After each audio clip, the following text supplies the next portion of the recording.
એક ભાઈએ તો એને બચારાને દેખાતું નહોતું, તો એણે એક જણને હાયર કર્યો મગફળી ફોલવા માટે કે ભાઈ સિંગો બહાર કાઢી આપ્યો. તો 2 દિવસ એણે કામ કર્યું અને પછી એને કાઢી મૂક્યો. પછી બીજા કોઈક માણસને હાયર કર્યો, 2 દિવસ એણે બી કામ કર્યું ને એને કાઢી મૂક્યો. ત્રીજાને હાયર કર્યો, તો 2 દિવસ થયા, 3 દિવસ થયા, 4 દિવસ થયા, એના જોબ ચાલુ રહી. તો પેલા 2 જણાને ફાયર કર્યા હતા ને એ આયા અને કે તમે કેમ જોબે રાખ્યો, અમને કેમ કાઢી મૂક્યો? તો કે દેખ ભાઈ, એને દેખાતું નહોતું કે હું મગફળી ફોલીને ખાઈ તો નહીં જતો ને, એટલે હું જ્યારે મગફળી ફોલતો હતો ને ત્યારે હું સીટી વગાડે રાખતો હતો, મોઢાથી મારા સીટી વગાડે રાખતો હતો, એટલે એને લાગતું હતું કે ભાઈ નહીં ખાતો, એટલે ચાલુ રહ્યું. હવે આ વસ્તુ મેં તમને કેમ કીધી?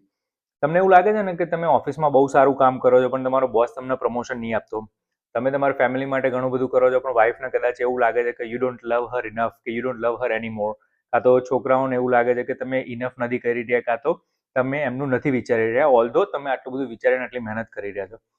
કારણ કે ખાલી મગફળી ફોલવી ઇનફ નથી, સીટી વગાડવી એ જરૂરી છે. You have to communicate. Share કરજો જેને બચારાને મહેનત કરે છે, બધું કરે છે, પણ એને કમ્યુનિકેટ કરતા નહીં આવડતું, અને એ શીખવું પડશે. એ નહીં શીખો ને તો બધાને એવું લાગશે કે ભાઈ મગફળી તમે ખાઈ રહ્યા છો.